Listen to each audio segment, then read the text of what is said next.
بسم الله الرحمن الرحيم. الصلاة والسلام على أشرف الأنبياء والمرسلين وعلى آله وصحابته ومن تبعهم بإحسان إلى يوم الدين. اللهم افتح علينا حكمتك وانشر علينا رحمتك يا ذا الجلال والإكرام. اللهم علمنا ما ينفعنا وانفعنا بما علمتنا وزدنا علما. اللهم لا علم إلا ما علمتنا إنك أنت العليم الحكيم. ولا حول ولا قوة إلا بالله العلي العظيم. وصل اللهم على سيدنا محمد وعلى آله وصحبه أجمعين. ولا حول ولا قوة إلا بالله. Alhamdulillah. Inshallah, going to go over at least part of a book written by Sidi Ahmed Zarruq radiyallahu ta'ala anhu al-Barnusi al-Fasi. He was born in 846, the Hijrah, so he's 9th century. He died in 899, had a short life, but very full life, radiyallahu anhu. The Christian equivalent was 1492. And one of the things that he said was that towards the end of time, that's when his knowledge would begin to diffuse in the world. They call him Muhtasib al-Ulama wal-Awliya, which is the one who corrects the ulama and the awliya. And Abdullah Ghanun, the famous Moroccan scholar, said nobody in the history of Islam was given that title. So some ulama get titles, like Imam al-Ghazali in the Sunni tradition is known as Hujjat al-Islam. Even though the Shia have that title in their system, when the Sunnis say Hujjat al-Islam, they mean Imam al-Ghazali. Shaykh al-Islam, they usually mean Shaykh Abdullah al-Ansari. There are others. I mean, the modern people say Shaykh al-Islam now has come to mean Ibn Taymiyyah, but that's not the case. Traditionally, it meant Abdullah al-Ansari. Almost always in books. Although there are many people that have been given that title. It's not any one Shaykh. Qadi Iyad was called Shaykh al-Islam. And there's other people that have that title. But generally, there's Alqab. These are known as nicknames. And this was the name of Sidi Ahmed Zarruq, was Muhtasib al-Ulama wal-Awliya, the one who corrected or rectified the ulama and the awliya. And he's also known as one of the rare people who joined between the inward and the outward sciences. He's quite rare in Islam. He was a muhaddith. He studied with Imam Sakhawi, one of the great muhaddithun. He was also a faqih. He studied with some of the greatest fuqaha of his age, Imam al-Jazuli. One of his students was Imam al-Hattab, who becomes one of the great of the later Maliki fuqaha. And he was also a Sufi. He studied with Abu al-Abbas al-Hadrami, among others, but that was his primary sheikh, who was a Qadri Shadri sheikh. And he's in the chains of the Shadriya. So one of the things that he complained about, he didn't believe, and this is obviously something that people disagreed with him, but he did not believe that there were any real shuyukh left of the inward sciences. He felt that the real sheikh was ma'doom. That's the word he used, that he didn't exist anymore. And yet he felt, because people need to continue on in trying to purify themselves and drawing closer to Allah subhanahu wa ta'ala, he focused really on several books that were guidebooks, almost like self-help books. In fact, one of them he titled Hidayatu Rabbi and Faqtir Murabbi, the guidance of my Lord when the Murabbi is lost. In other words, a Shaykh of Tarbiyah. He said basically that people now, and this is 9th century, remember, that people now, he said, no longer have the conditions of perfection, shurut al-kamaliyah. He said, so you take from people what they have, and you recognize that everybody now has shortcomings, that the people of perfection are gone. That was his consideration. And obviously, that would certainly be much truer today than it would have been at his time. And Allah subhanahu wa ta'ala knows best, because there's always, inshallah, people of Allah. This science is called al-ihsan, tasawwuf. There's a lot of words for it. A couple of things. One, tasawwuf is not tariqah. And it's important for that to be understood. Tariqah is something that traditionally in the Muslim world there were a lot of turuq, and there still are. But tasawwuf is a science from the sciences of Islam. It's always been taught. It's been taught within tariqah. It's been taught without tariqah. It's just one of the sciences of Islam. Generally what tariqah was like you had hadith transmission, you had fiqh transmission. In tasawwuf you also had chains of transmission. And a tariqah generally was a silsila. But what happened is they tended to end up being formulated into brotherhoods, almost like you had a membership in a group, and they had lodges which were called zawiyas, and you could travel from Morocco to Hajj, and if you were in one of these turuq, you'd go to the zawiya. If you were in a Shadiri tariqah, you'd go to the Shadiri zawiya, and these were all your brothers, and you were all joined in this tariqah. So there was a esprit de corps, and also it tended to be associated with guilds. In other words, crafts. Like people were shoemakers. Often all the shoemakers would belong to the same tariqah. And this really happened in the Muslim world. You had people that was almost like union membership. Obviously, there's a lot of problems that go with that. There's no doubt about that, because the psychology of groups is a very interesting phenomenon, and you get group psychology, you get group think. People become elitist. People will always consider that their sheikh is the best sheikh, their sheikh is the qutb, their sheikh is over all the other shuyukh. And it can be a divisive element as well. So there's good and bad in everything.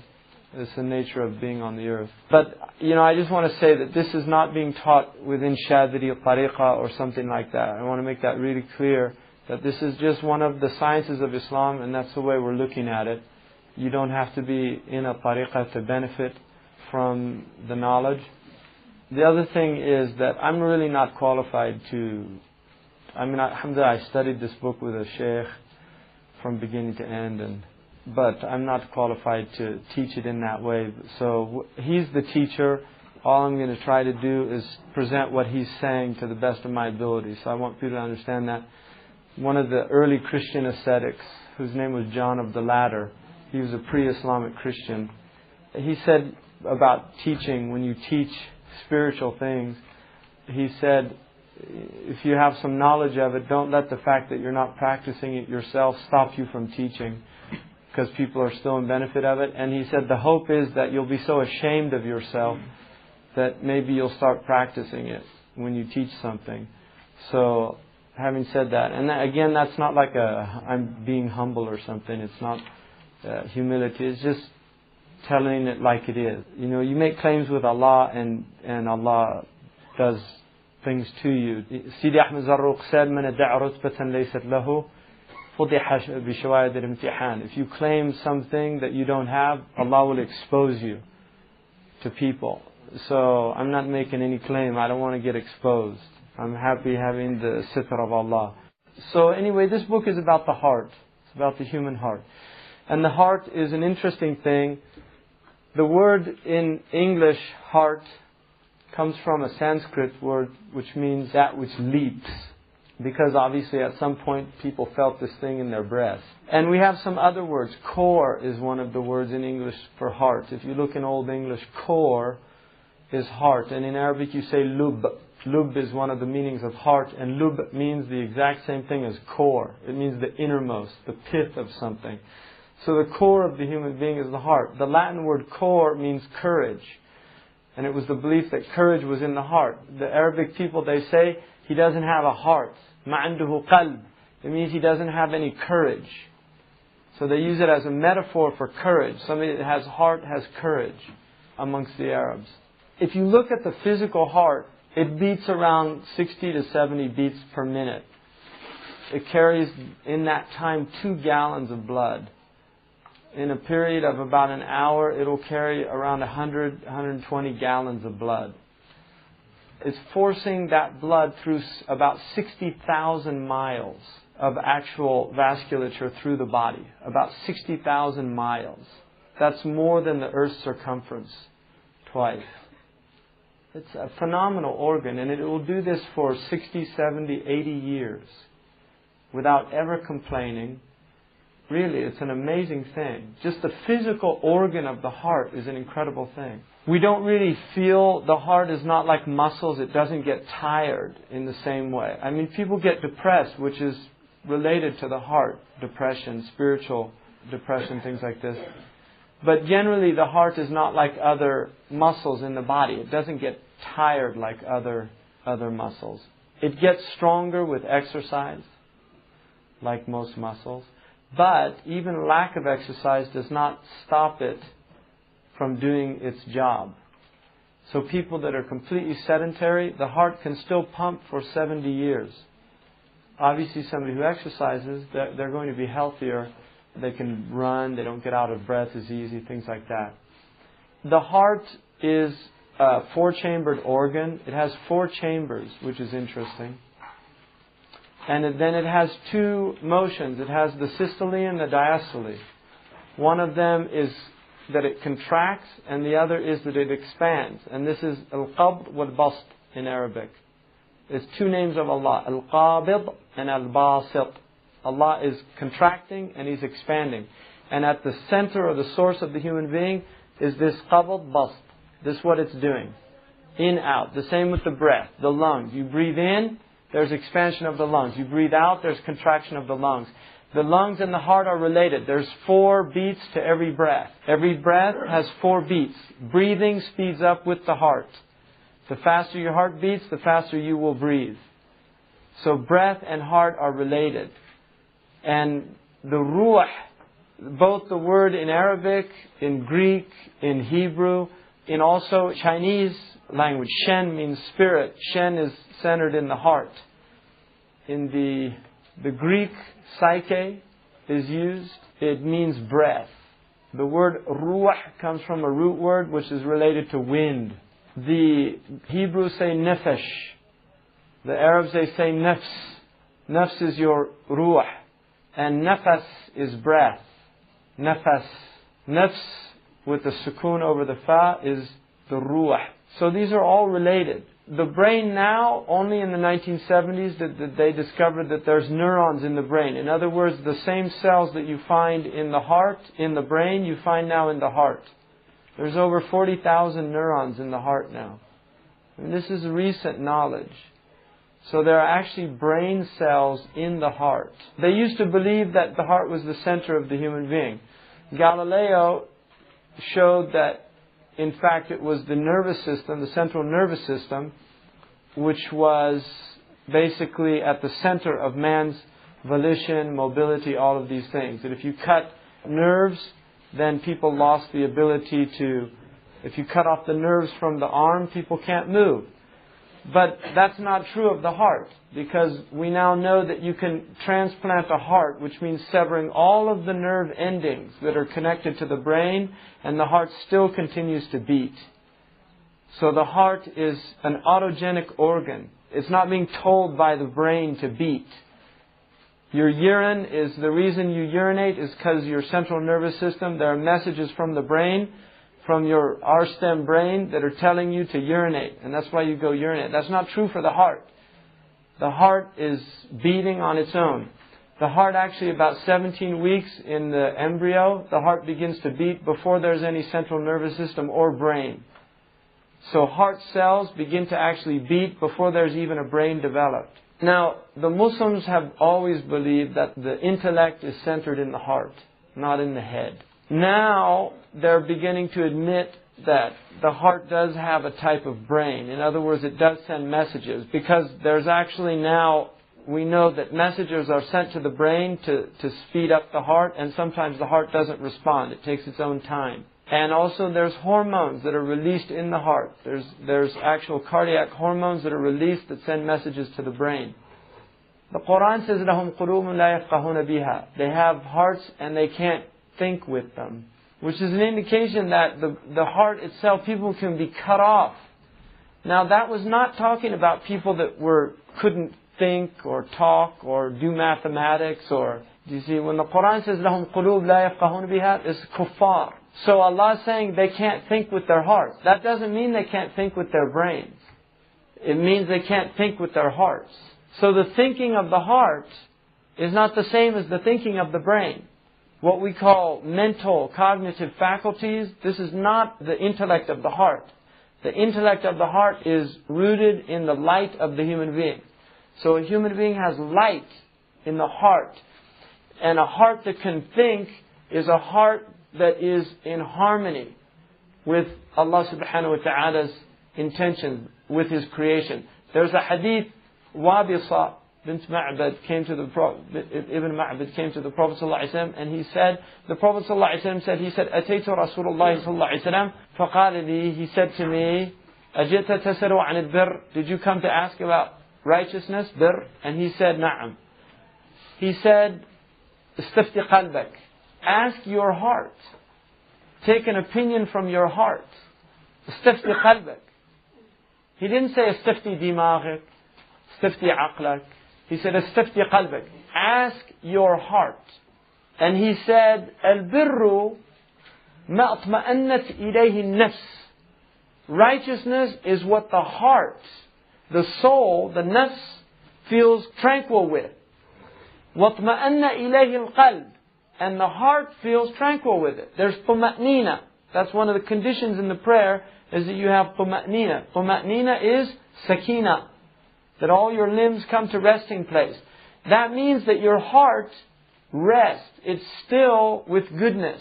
It's comfortable with it. وَالْإِثْمُ مَا حَاكَ فِي الصَّدْرِ مَا حَاكَ فِي النَّفْسِ وَتَرَدَّدَ إِلَيْهِ الصَّدْرِ. The wrong action is what troubles the soul, and the breast wavers. There's wavering in the breast. وَلَوْ أَفْتَاكَ النَّاسِ وَإِنْ أَفْتَاكَ النَّاسِ. Even if people give you their opinion. اسْتَفْتِي قَلْبِكَ وَإِنْ أَفْتَاكَ النَّاسِ. Listen to your heart, even if other people are telling you to do something else. So the indication there is that the heart has the potential to guide human beings. Your heart can actually guide you to what's right and what's wrong. The Quran says about the Yawm al-Qiyamah, يَوْمَ لَا يَنْفَعُ مَالٌ وَلَا بَنُونَ إِلَّا مَنْ أَتَى اللَّهَ بِقَلْبٍ سَلِيمٍ. That is the day in which neither wealth nor children will avail a human being unless he brings to Allah a sound heart. Qalb salim. Salama is sound from faults. Abdun salimun. One of the things of freeing a slave is the slave has to be salim. Can't have faults or blemishes. Something like that. So a heart that's sound is a heart that doesn't have sickness. Now the Quran says about the munafiqun, في قلوبهم مرض فزادهم الله مرضا. In their hearts is a disease. So there's diseased hearts. There's also dead hearts. أَوَمَنْ كَانَ مَيِّتًا فَأَحْيَيْنَاهُ وَجَعَلْنَا لَهُ نُورًا يَمْشِي بِهِ فِي النَّاسِ كَمَنْ مَثَلَهُ فِي الظُّلُمَاتِ لَيْسَ بِخَارِجٍ مِنْهَا. Is he like the one who's in darkness and can't get out? So somebody was dead and Allah brought him back to life. With what? With Iman. Somebody was dead, his heart was dead. There's a hadith in Ibn Majah, the Prophet ﷺ said, الفرق بين الذي يذكر الله والذي لا يذكر الله كالفرق بين الحي والميت. The difference between the one who remembers Allah and the one who doesn't remember Allah is like the difference between the living and the dead. So somebody can be, their body's alive, but their heart is dead. And just like the physical heart dies, the spiritual heart dies. And just like you can have physical diseases of your heart. In fact, one of the mysteries of the heart in Western medicine is it often is diseased and there's no symptoms. It's very interesting. In other words, they can have 90% blockage in their cardiac arteries. And there's no symptoms. And suddenly they have a heart attack. And they didn't even know it. They would say, he was fine, nothing was wrong. You hear that all the time. Somebody has a heart attack, they say, he was fine. In fact, I just played tennis with him yesterday. He didn't even breathe heavy. He was in such good shape. That's what people say. He was only 45. And he just dropped dead. Because somebody can look like they're in perfect health and their heart is diseased. The same is true of the spiritual heart. Somebody can look like they're in perfect spiritual health and their heart's diseased. They don't even know it. Sometimes they don't know it, other people know it. Like a doctor, if a doctor knows signs and symptoms. You have in medicine, you have signs and symptoms. Signs, the doctor can see them himself. Symptoms, they come from the patient. There's a difference. In medicine, you have signs and you have symptoms. alamat and a'rab. The a'rab, they have to tell you what it is. But the signs, you can see them yourself.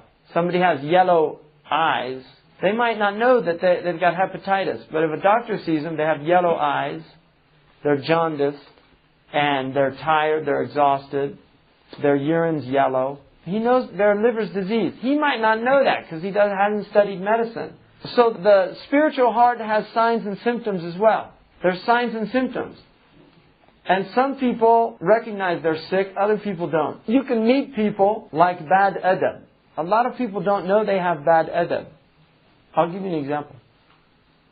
And I mean, this is one of those things, you know, وَقُلْ لِعَيْنِكَ يَعَيْنُ لِلنَّاسِ أَعْيُنُ. Say to your own eye, oh eye, remember other people have eyes too. In other words, when you find fault in people, people can find the fault in you. But I'm just giving you an example.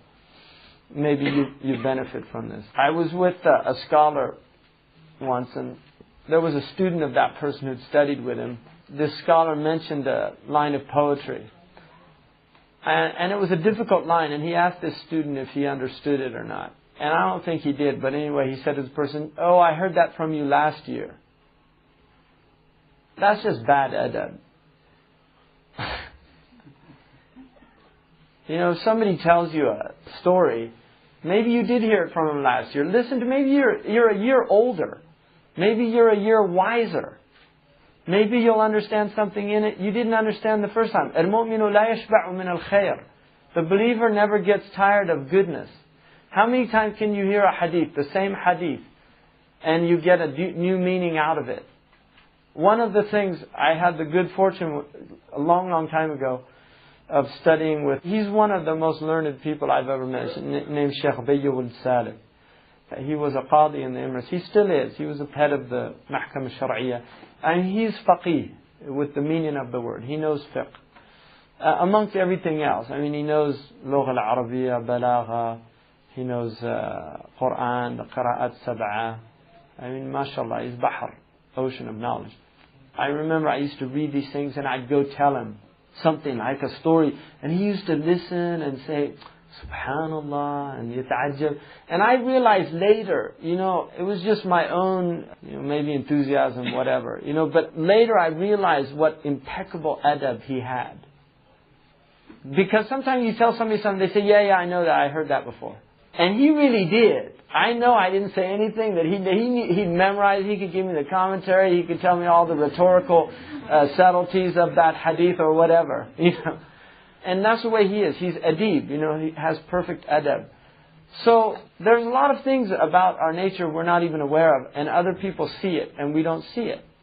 And that's why al-mu'minu mir'atul mu'min. The believer is the mirror of his believer. One of the things Shakespeare says in Macbeth, that God has made it such that we can only see our faces in mirrors. You can't look at your face. It's an amazing thing if you think about that. You know, Allah made it, you can't see your face unless you look in a reflection. And yet everybody who looks at you can see your face.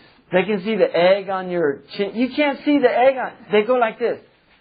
Right? That's what people do if they're, you know, if you're talking and some thing, they'll go like this. Because you can't see it. Everybody else can see it. And you can't see it. And that's what the believer is. He's a reflection of his brother. In other words, you see your faults in him. You see your faults in him. That's a gift of a mu'min. And one of the things about the mutakabbir is that they have too much pride. So they get angry. They get angry. And there's other people. Imam Shafi'i, somebody asked him, radiallahu anhu, how he had such impeccable character. He said, I always listened to my detractors. And I took to heart what they said. And then I worked to remove their criticisms. And another one said, somebody asked him, how did you learn everything you know? He said, I took every person I ever met as a teacher. Either he was better than me and I learned things to improve myself, or he was worse than me and I learned things to avoid. So everybody can teach you something. The rude person, you remember, when somebody's being rude to you, you have to remember, what you're feeling is how other people feel when you're rude to them. So that's the gift of becoming aware that the heart needs help, is that you can improve, you can get better. And we have to, we should get better. I mean, we owe it to this ummah to become awliya. I mean, the Buddhists have a really interesting thing. They have these vows, and these monks have to say them every single day. They're really interesting. They have these 4 vows. They vow to overcome themselves every single day. They say, today I vow to overcome myself. And it's an interesting thing if you think about that, you know, that you make a conscious vow. Today I'm going to do it. I'm going to overcome myself. And then they have a vow to give up desire every day. Today I'm going to give up wanting dunya.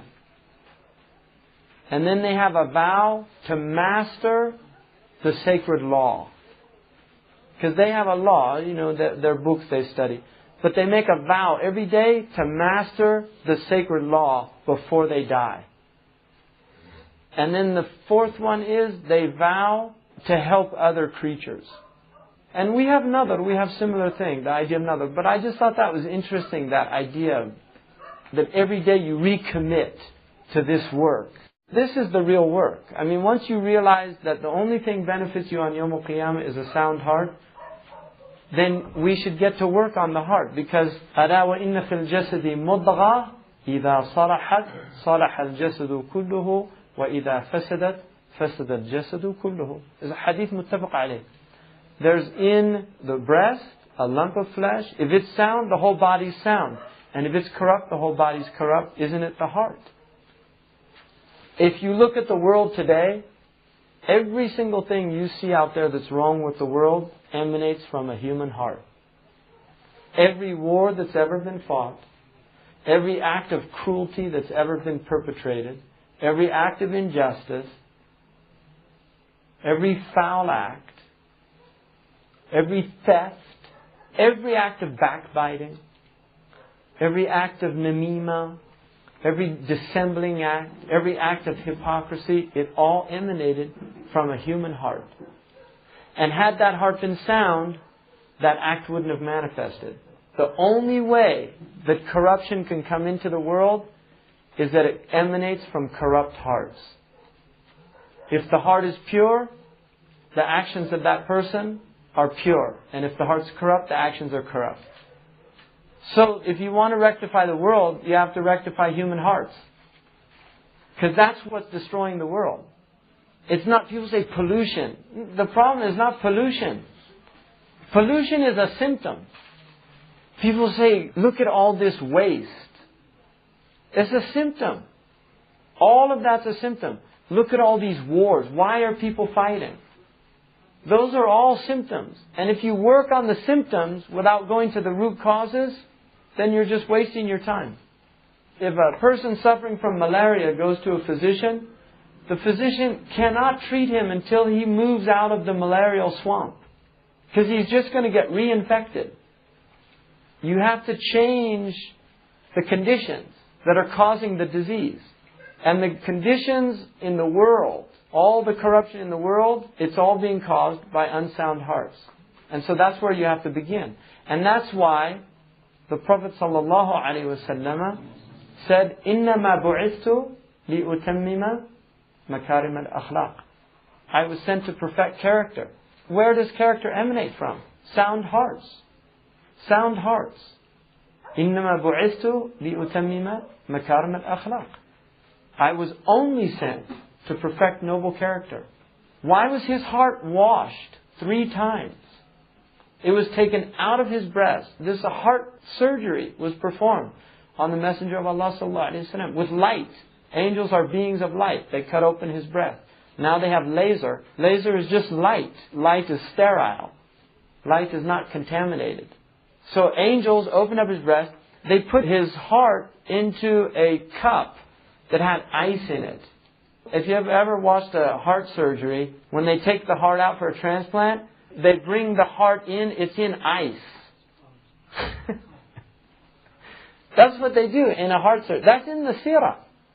It's in the hadith. They put it in a bowl of ice. That's what you have to do because it slows down the metabolism of the cells so that the heart doesn't die. And then they poured over it Zamzam.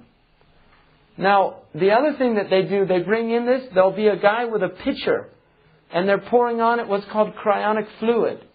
And it's fluid that has electrolytes in it, potassium and natrium muriaticum.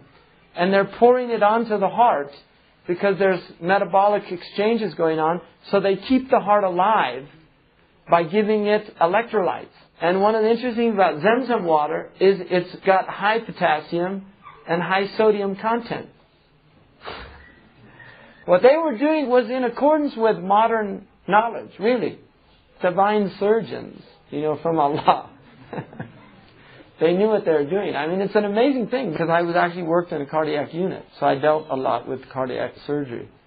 But it just struck me as so amazing when I was studying that, because I knew the hadith. I just said, SubhanAllah. So the Prophet ﷺ, his heart was pure. And that's why the people around him, their hearts were purified by being in his company. Because that's what happened. If you keep company of good people, you become like good people. You keep company of bad people, you become like bad people. One of the things about recidivism in prison, you get people that become Muslim in prison or they become Christian, whatever. They go back, and one of the horrible things, look at this, in parole, I don't know about this country, but in America, in the parole system, in America, the prisoner has to go back to the place where he was arrested. It's total madness. I mean, they put him right back in the environment that destroyed him in the first place. So it's like sending somebody who had malaria, now he's been treated, you send him back to the swamp. That's what they do.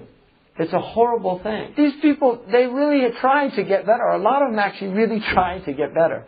And then they go back, all their friends are there who haven't changed. Here's somebody, he's really changed. He's become Muslim, he's praying, he's fasting. He's got some spiritual strength. Suddenly he finds himself back in the same place. And all his old buddies come.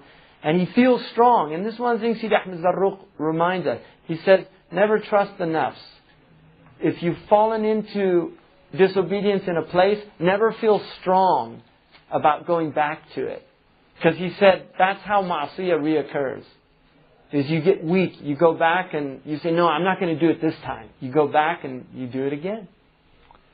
So this is what these people do. They go back to these places, and then the people say, oh, just come down and, oh no, I'm not doing crack anymore. I gave that up. Yeah, that's okay. You don't have to do anything. Come on, just come down, see, Joey's down there, and just come down and see, we'll hang out, man. Don't worry about it. And he's, well, all right, I don't want to, because he's his friends and this and that. And he goes down, suddenly they're all firing up the crack cocaine, and they're also, oh man, I feel this is really good. Come on, man, just take one hit. What's it going to do? This is how it happens. This is being repeated right now. There's people right now. I guarantee you, the cycle starts over again. Okay. And this is a human being. That's why you have to be in company. There was this interview of this monk I saw, and the monk said they get up every morning at 3 o'clock and start there chanting. And this guy said, isn't that difficult? He said, you know what? If I had to do it on my own, I'd never be able to do it. But there's 100 monks here. Everybody gets up. He said, it's really easy. It's the same here. Everybody's here. It's easy to go pray in the jama'ah because everybody's going to the jama'ah. But then when you go back to these places, I feel a little tired. That's what happens. But here, everybody go. It's the strength of jama'ah. Inna Allah ma'al jama'ah. Allah is with the jama'ah. And that's what we've lost. We've lost jama'ah. When Sheikh Khatri came from Mauritania to America, he said that he noticed nobody smiled. Because one of the things about Mauritania, right? Sidi Ibrahim knows this. You go out in the desert, they're all smiling, right? People smile all the time. Because smiling is actually part of fitrah. The Prophet ﷺ smiled all the time. One of his names is Al-Bahak, the one who always smiles. He smiled all the time. One of the Sahaba said, from the day I became Muslim, I never once saw the Messenger of Allah except he smiled. From the day he became Muslim, he said, I never once saw the Messenger of Allah except he smiled. It's actually fitrah to smile when you see somebody. It's a human being. You smile, he smiles, you feel good, he feels good. Right? And then you get these people. Assalamu alaikum, brother. Seriously, you go into the masjid, that's what this is.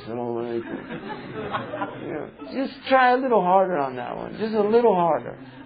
Like, Salaam alaikum. You don't even have to. Seriously, some people, it's like getting a tooth out of them or something to get a salam with a smile. But he said the reason he thinks none of them smile is because he said he noticed they do everything alone. So he said they have shayateen with them, they get depressed. Because shaitan rides alone. Rakibun wahidun, there's a hadith. Somebody who rides alone is a shaitan. And two of them, two shaitans. Three is company. You look at in the West, everybody in their cars alone. And who are they listening to? Shaitan on the radio. It's amazing. They're listening to shaitan. And they're driving alone. And then they go to work and they sit behind a cubicle alone. They don't talk to anybody. In California they say, send me an email. They don't even want to talk to them physically. They tell them, send me an email. Some of them have a sign. They just hold up a sign. They won't even say anything. Sheikh Khatri, when he was in New York, he said the strangest thing he saw, they were in all these cars, a traffic jam. And he said he looked over and he saw a car go in this place and it turned around. And then he said it stopped, it rolled down his window and it spoke to a box. And he said, and then the box, he said, كَلَّمَهُ بِلِسَانٍ فَصِيحٍ. It spoke to him in a clear tongue. And then he said the car drove up a little further. And he said some hands came out of a window with a white box. And he said he gave him money and they didn't say anything to each other. He said he spoke to the box and he didn't speak to the person. It was a fast food restaurant. But he was just looking at it, just seeing it for the first time. You see, you grew up seeing this thinking it's normal. It's not normal. It's neuroses. It's a sickness. This is actually pathology. And somebody in fitrah can see it for what it is, but people that are out of fitrah, they can't see it. That's what he said. They go to work and then they go home, they eat alone. Somebody, if you eat, one person eat alone, shaitan eats with you. And shaitan just gets stronger and stronger. That's the thing about shaitan. People don't realize this. Shaitan gets strong with heedlessness. He gets weak with dhikr. The more ghafla, he gets strong physically because he's eating. If you don't do dhikr when you eat, like say Bismillah, he eats with you. And he gets fat. He has energy because he's got caloric strength. But if you say Bismillah, he can't eat. He starts getting weak and withers away. If you say Bismillah when you go into your house, he can't sleep with you. And that's the two shaitans, a hadith, sound hadith. They met, one was weak, the other was strong. He said, what's the matter with you? He said, I have a horrible assignment. Every time he eats, he says Bismillah. When he sleeps, he says Bismillah. When he goes to his wife, he says Bismillah. I'm not getting any strength. He said, oh, I've got a good one. He never says Bismillah. And I eat as all I want. He goes home, I have a nice bed to sleep in. So now look at the whole world. I mean, Christians, they used to say, bless us, Lord, for these gifts which we're about to receive. They used to say that. And inshallah, it benefited them. They don't say that now. It's just gobble it down. And so the shayateen are getting bigger and bigger. And now they can just say they're shayateen. They actually can say it now. They come out literally and say it. Like rock bands, they say that we're Satan. I mean, they literally announce it. I saw this guy, he had a thing. I worship Satan. Literally on his t-shirt. Spiked hair and everything. It said on his t-shirt, I worship Satan. And this is happening in Christian lands. They used to be anyway. So, anyway, this is the subject of this book. He basically wrote it as a way of elevating your spiritual state and taking to maqam. It goes through 3 stages. The first stage is takhliya, the second stage is tahliya, and the third stage is tajliya. And there's 3 maqams. The maqam of the past is tawbah. The maqam of the present is istiqamah. And the maqam of the future is tahqiq. That's what he said. You have yesterday, today, tomorrow. Yesterday, the maqam of yesterday, astaghfirullah. Is gone, you just say astaghfirullah. I wasted the opportunity. Today, maqam, don't waste the opportunity. Istiqamah. Tomorrow, if you do that today, tomorrow expect to have realization.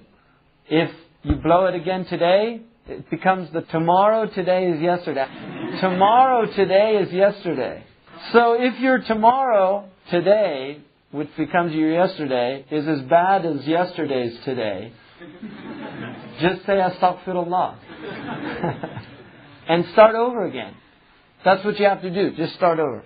So that's why he did this. So he begins, it's praise, Alhamdulillah, Al-Malik Al-Wahhab, Al-Rahim Al-Tawwab. He's praising Allah subhanahu wa ta'ala.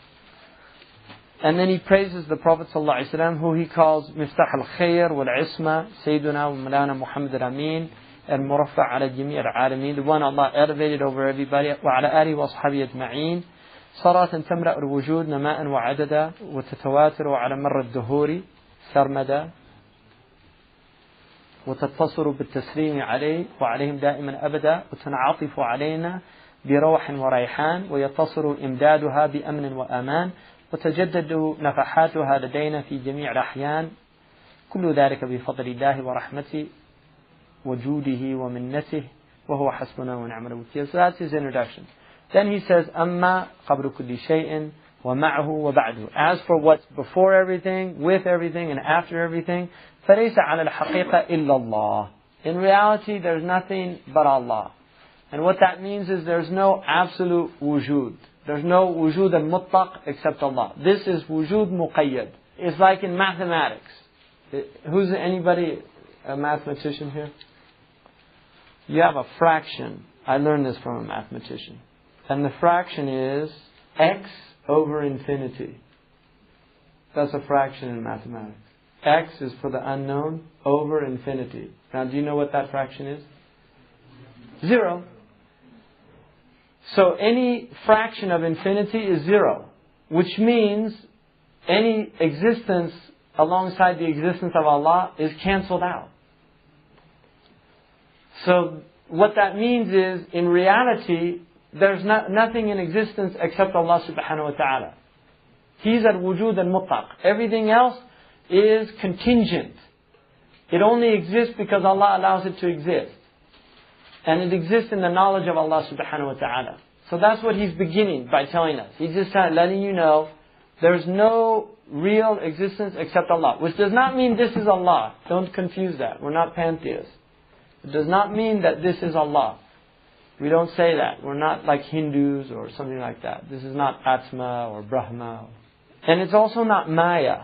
Like the Hindus call this Maya. Illusion.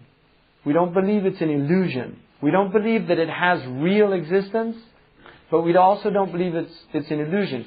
Its reality is contingent reality. It's not permanent reality. And it's a really important distinction. Alright? So don't confuse that. There's people that when they hear that, they think, oh, so this is all just an illusion. No, this is real. We exist.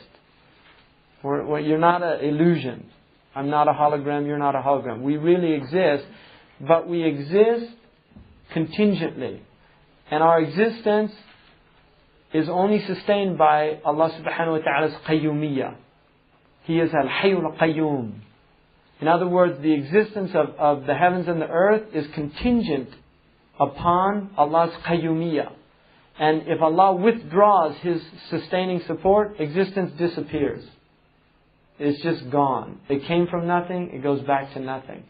And then he says, مَنْ تَمَسَّكَ بِحَبْلِهِ الْمَتِينِ مَلَكَ. If you hold to the rope of Allah that never breaks, then you'll be strong.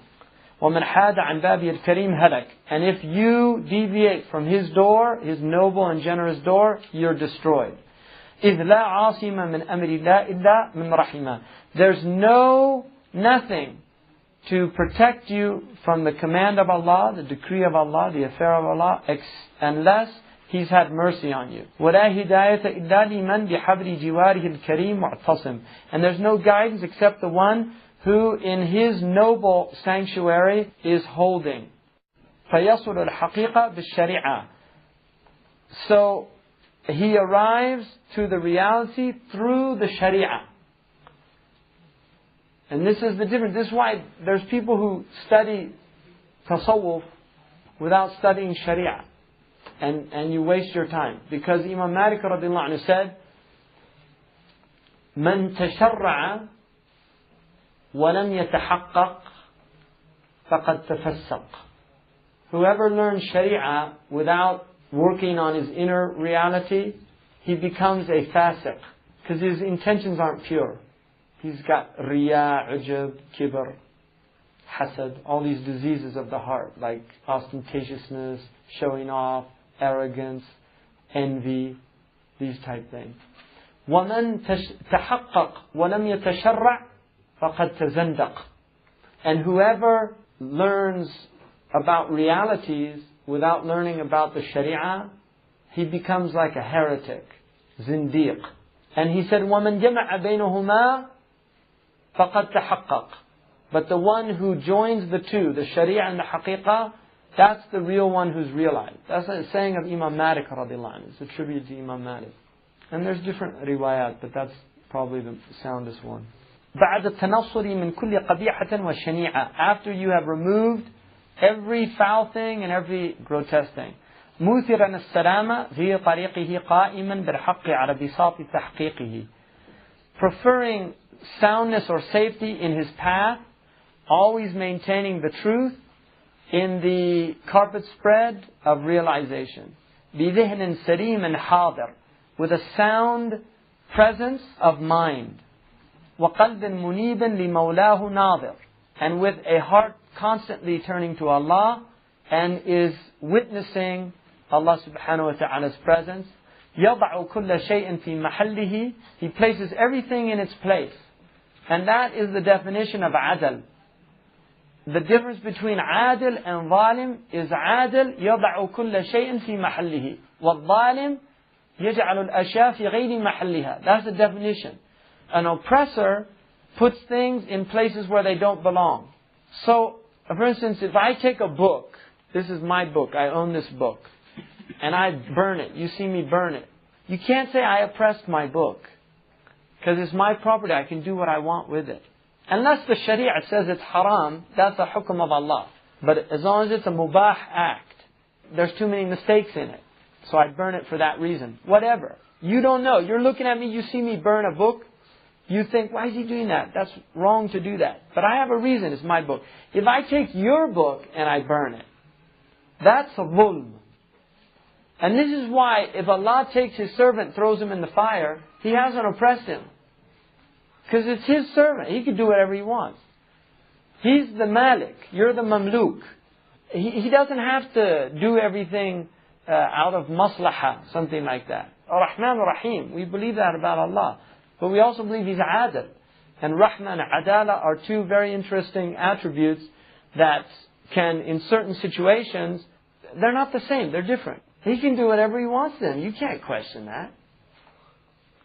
Really. It's a sickness to do that. It's like King Lear says, I'm a man more sinned against than sinning. He thinks everybody else did it to him. That's a disease.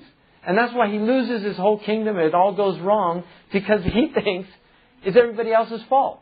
And that's what tragedy is. Tragedy is that the tragic hero never realizes he brought it all on himself.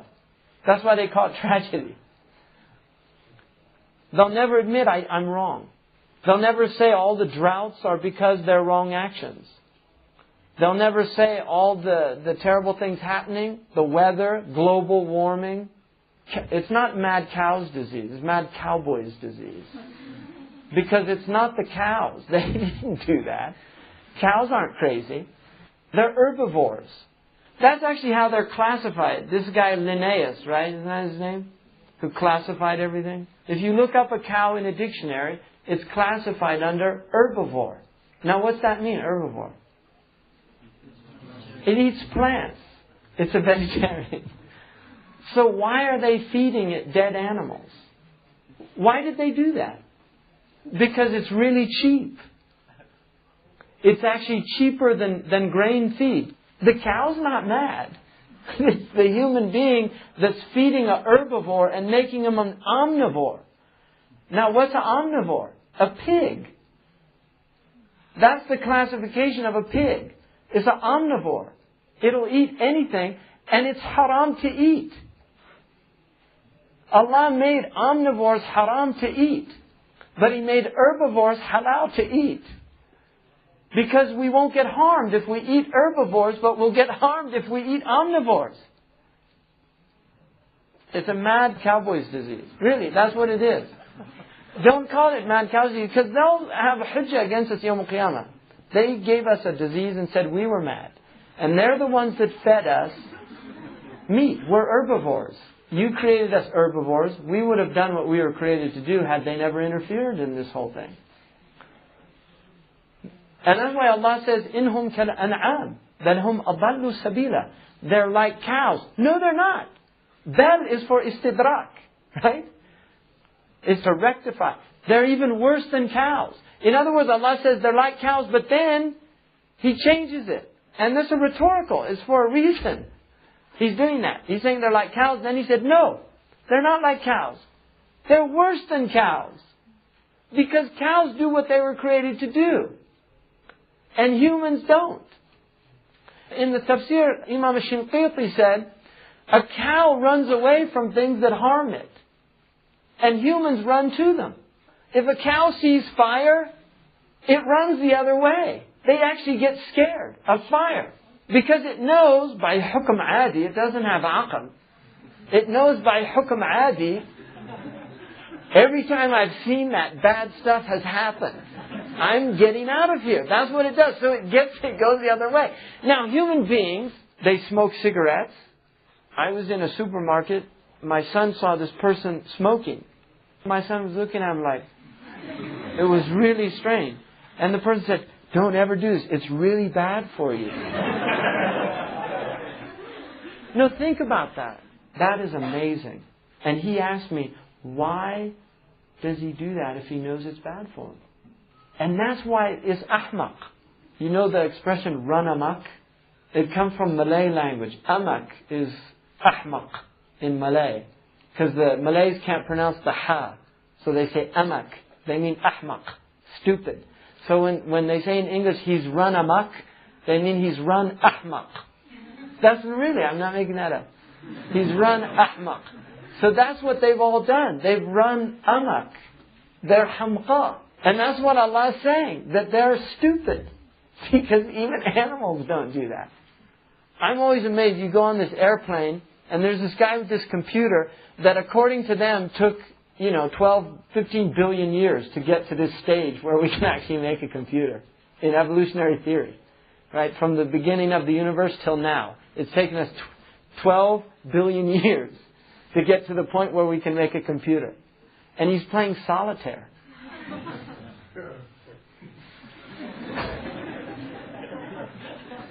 And this is what Sayyidina Isa, there's a Muslim tradition, he said, Allah gave me the power to bring the dead back to life. But He did not give me the power to cure stupidity. أعجزني عن إبراد أحمق. So then he says, يضع كل شيء, that's how we got off on that. يضع كل شيء في محله. He puts everything in its place. ويحقق العلم والعمل بأصله. He realizes knowledge and action according to the foundation. وإن هذا لعزيز في هذه الأزمنة ولا سيما في حق بعض الناس وفي بعض الأمكنة. And this is incredibly difficult, especially in these days, and especially with certain people in certain places. In other words, this is much harder in America than it is, for instance, in Yemen or in Mauritania. You go to the desert of Mauritania, even here, look how easy it is. It's easy to be Muslim here. It's not hard. It's easy to be Muslim. The worst thing you have to worry about is if you're a Hanafi, a Shafi'i or a Hanbali, there's a few dogs out there. That's about it. Other than that, it's very easy. Inshallah, nobody's backbiting. I hope not. You shouldn't be backbiting. You don't talk about people, especially in these places, but any place. But here, you're here for knowledge and things like that. But it should be easy. It's easy when you have believers together in one group and there's no distractions.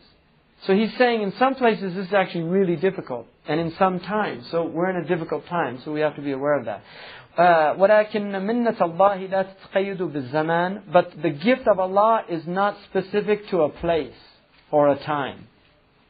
So don't worry. Allah's gift is always there. And we should never have ya'as, which is despair. وَلَا يَمْنَعُهَا وُجُودَ الدَّفْعِ فِي الْمَكَانِ. Nor is it prevented because of the difficult things in any place. In other words, those things in the place that are difficult will not necessarily prevent this gift of Allah. فَثِقْ بِمَوْلَاكَ كَفِيلًا. Trust in your Lord as somebody who is going to take care of you. وَاتَّخِذْهُ وَكِيلًا. And take him as your protector. فَإِنَّهُ الَّذِي لَا يُخَيِّبُ مَنْ قَصَدَهُ. He will never betray or let down the one who seeks him. وَلَا يُهْمِرُ مَنْ الْتَجَأَ إِلَيْهِ وَاعْتَمَدَهُ. And he will never neglect the one who seeks refuge in him and depends on him. وَمَفَاتِحُ الْخَيْرِ فَاتِّزَامَ اللُّجُوءِ إِلَيْهِ. All the keys of good are in seeking refuge in him constantly. وَأَسَاسُ الْأُمُورِ وُجُودَ الْاعْتِمَادِ عَلَيْهِ. And the foundation of all matters is in the existence of depending upon him. اعتماد عليه. قال تعالى وَمَنْ يَتَوَكَّلْ عَلَى اللَّهِ فَهُوَ حَسْبُهُ. Whoever trusts in Allah, Allah is enough for him. أَيُكَافِيهُ وَوَاقِيهُ وَنَاصِرُهُ. In other words, the كَافِيهُ وَوَاقِيهُ وَنَاصِرُهُ. The one who will be enough for him, to protect him, and to give victory to him. وقال عَزًّا مِنْ قَائِلٍ أَمَّنْ يُجِيبَ الْمُضْطَرَّ إِذَا دَعَاهُ وَيَكْشِفَ السُّوءَ. Doesn't Allah answer the one who's in absolute need when he calls him, and he removes all harm? وقال عز من قائل ومن يعتصم بالله فقد هدي إلى صراط مستقيم. Whoever trusts in Allah subhanahu wa ta'ala is guided to a straight path. وقال رسول الله صلى الله عليه وسلم إذا سألتم الله فأعظموا المسألة. If you ask Allah, then magnify your request. Make it great. Don't ask Allah some small thing. Ask Allah for big things. Have high himmah. وقالوا إذا نكثر يا رسول الله. Then we will do much of that, Ya Rasulullah. And then the Prophet ﷺ said, قال الله أكثر. Allah will do more. In other words, if you do a lot of dua, Allah will do more for you. He'll answer you. أي أكثر إجابة. In other words, He does a lot of answering. وقال صلوات الله وسلامه عليه من أعطي الدعاء لم يحرم الإجابة. Whoever is given dua, supplication, will not be prevented from it being answered. He will not be deprived of its answering. There's a beautiful story that Mawlana Rumi tells. He said that once a man, he was making dua. And he was doing ilhah. Which is matlub when you make dua, Ya Allah. Like begging. And a cynic passed by. And he said to him, how long have you been asking? And he said, for many, many years. And he said, have you received an answer yet? And he said, no. He said, then why are you still asking? And then Rumi said, the man fell into a confused sleep. Because this is somebody who put shak in his heart, doubt in his heart. And then he said in his dream, he saw Al-Khidr. And Al-Khidr said, why did you leave your supplication? He said, because I realized I've been doing it all the years and I never got the answer. And Al-Khidr said, don't you realize the supplication was the answer? If Allah puts you at the door, what greater gift do you want? What greater gift that you're occupied with what you were created to be occupied with, and everybody else is doing something else? That's the answer. So why do you expect things when the greatest thing is to be remembering Allah subhanahu wa ta'ala? And that's why even Ibn Ataylah, he says the dua is really for izhar, al-khushu' wal-khudu'. The point of dua is to realize your ubudiyyah to Allah. Because Allah knows what you need. And that's why the one who remembers Allah, there's a hadith in which the Prophet ﷺ said that the remembrance of Allah preoccupies him from asking Allah, he'll get more than the people who ask. And then he says, وَمَنْ رُزِقَ الْإِسْتِغْفَارَ لَمْ يُحْرَمِ الْمَغْفِرَةِ. Whoever was provided with istighfar will not be deprived of forgiveness. So if Allah has given you astaghfirullah, if He's given you that gift of remembering to say astaghfirullah, then you will not be deprived of being forgiven. جزا الله عنا سيدنا محمد صلى الله عليه وسلم ما هو أهله.